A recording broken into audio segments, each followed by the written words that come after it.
The late afternoon sun, a molten orange orb, cast long, distorted shadows across the manicured lawns of the Willow Creek estates. Willow Creek, a gated community nestled in the heart of suburban Pleasantville, was a bastion of meticulously maintained homogeneity. Each house, a variation on a vaguely Tuscan theme, boasted a perfectly symmetrical facade, a verdant, weed-free lawn, and a meticulously curated flower bed. The Homeowners Association, or HOA, was the invisible hand that ensured this uniformity, a silent, omnipresent force that dictated everything from the shade of your mailbox to the height of your hedges. Agnes Periwinkle, the self-appointed enforcer of Willow Creek's aesthetic purity, patrolled the streets in her golf cart, a vehicle customized with a flashing blue light and a HOA enforcement placard. Agnes, or Aggie as she was known or more often whispered, was a force of nature. Her tightly permed hair, the color of faded lavender, was a helmet of unwavering resolve, and her pursed lips, perpetually set in a disapproving line, were a constant reminder of her authority. She was the embodiment of the HOA, a living, breathing rulebook. Today, Aggie's radar was particularly sensitive. A rogue dandelion had dared to sprout in Mrs. Higgins' meticulously manicured front yard, and Mr. Peterson's mailbox, a shade too vibrant for Aggie's taste, had been flagged for immediate replacement. But her primary target was a resident at 12 Oakwood Lane, a reclusive elderly gentleman named Arthur Livingston. Arthur Livingston, a man of quiet dignity and understated elegance, had lived in Willow Creek for over 20 years. He was a widower, a retired history professor, and a man of routine. Every morning, he would take his small, fluffy terrier, Winston, for a walk around the neighborhood. Every afternoon, he would tend to his rose garden, a riot of color and fragrance that stood as a defiant testament to his individuality.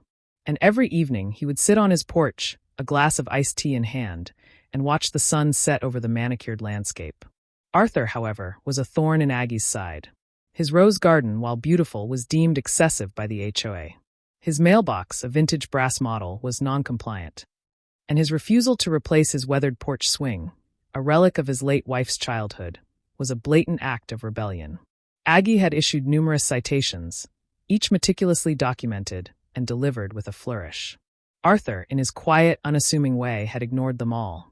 He believed that his home was his sanctuary, a place where he could express his individuality without fear of bureaucratic intrusion. Today, Aggie was armed with a final notice, a letter threatening legal action and hefty fines. She had decided to confront Arthur directly, to deliver the message with the full force of her personality. She parked her golf cart in front of 12 Oakwood Lane and marched up the walkway, her heels clicking on the pristine pavers. Arthur was tending to his roses, his hands gentle as he pruned a delicate bloom. Winston, the terrier, barked a greeting at Aggie, a small, high-pitched sound that did little to intimidate her. "Mr. Livingston," Aggie announced, her voice sharp and accusatory. "I have here your final notice regarding the outstanding fines and non-compliant property." Arthur straightened up, his eyes, the color of faded denim, meeting Aggie's. "Good afternoon, Mrs. Periwinkle," he said, his voice calm and steady. "I've received your notices. I've read them. I've chosen to disregard them." Aggie's face flushed crimson. "Disregard them?" she sputtered. "You cannot simply disregard the rules of the HOA. These rules are in place to maintain the standards of Willow Creek." "Standards?" Arthur raised an eyebrow. "Or conformity?" "Conformity is what keeps property values high," Aggie retorted. "It's what makes Willow Creek a desirable place to live." "Desirable for whom?" Arthur asked, his voice still calm. "For those who value uniformity over individuality? For those who prefer the sterile perfection of a model home to the warmth and character of a lived-in space." Aggie was not one for philosophical debates. She was a woman of action, a woman of rules. "You are in violation, Mr. Livingston," she said, her voice rising. "You will pay the fines. You will replace the mailbox.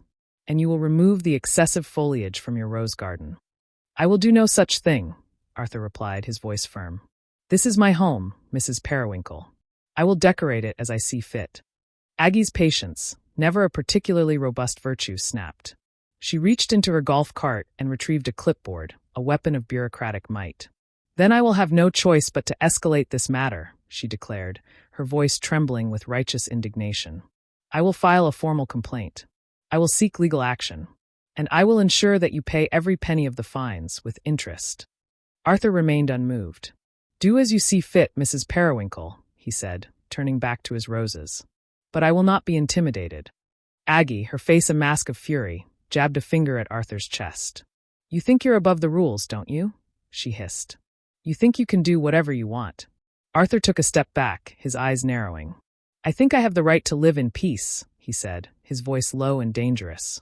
Aggie, blinded by rage, saw only an elderly man refusing to submit to her authority. She raised her clipboard, intending to emphasize her point with a sharp tap on Arthur's shoulder. But Arthur, despite his age, was not a man to be trifled with. He had served in the military, had seen things that would make Aggie's meticulously ordered world crumble. He had learned to defend himself, to protect what was his. As Aggie's clipboard descended, Arthur instinctively reacted. He grabbed her wrist, his grip surprisingly strong, and twisted it, sending the clipboard flying. Aggie, startled and enraged, lunged at Arthur, her nails extended like claws. Arthur, his reflexes honed by years of discipline, sidestepped her attack and, with a swift, decisive movement, delivered a sharp, open-handed strike to her jaw. Aggie staggered back, her hand flying to her face. She stared at Arthur, her eyes wide with disbelief. You hit me," she gasped. "You attacked me," Arthur replied, his voice calm but firm. "I defended myself." Aggie, her face now a mask of pure, unadulterated rage, let out a scream that could curdle milk. She grabbed her phone and dialed 911, her fingers trembling with fury. "I've been assaulted," she shrieked into the phone, "by a resident at 12 Oakwood Lane. He's an elderly man. He's dangerous." The police arrived within minutes, sirens blaring and lights flashing. Aggie, her jaw throbbing and her ego bruised, recounted her version of the events, painting herself as the innocent victim and Arthur as the violent aggressor. The officers, accustomed to dealing with the petty squabbles of Willow Creek residents, approached Arthur with caution. They found him tending to his roses, his demeanor calm and collected. "Mr. Livingston?" one of the officers asked. "We need to speak with you about an incident involving Mrs. Periwinkle." Arthur nodded, his eyes meeting the officers. "Of course," he said. "I'll explain everything." He recounted the events of the afternoon, his voice calm and measured. He admitted to striking Aggie, but he emphasized that he had acted in self-defense. The officers, after listening to both sides of the story, were unsure what to make of it. Aggie's account was filled with hyperbole and self-pity, while Arthur's was calm and factual. They decided to take both parties to the police station for further questioning.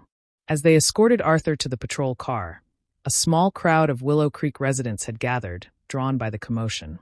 Whispers and murmurs rippled through the crowd, a mix of curiosity and condemnation. At the police station, Arthur was questioned by a detective, a seasoned officer named Detective Miller. Miller, a man of quiet intelligence and keen observation, listened patiently as Arthur recounted his story. He noticed the bruises on Aggie's face, but he also noticed the calm, steady demeanor of Arthur Livingston. He checked Arthur's background, running his name through various databases. What he found made his eyes widen. Arthur Livingston was not just a retired history professor. He was also a retired federal judge, a man of impeccable reputation and unwavering integrity. Miller, realizing the gravity of the situation, immediately informed his superiors. The police chief, a man who valued his career above all else, was horrified. He knew that arresting a federal judge, even a retired one, was a serious matter. He ordered Miller to release Arthur immediately, with a full apology. He also ordered him to investigate Aggie's claims thoroughly, to determine if she had fabricated her story. The next day, the story of the HOA Karen, who punched a federal judge, made headlines. The local news stations were abuzz with the story, and social media.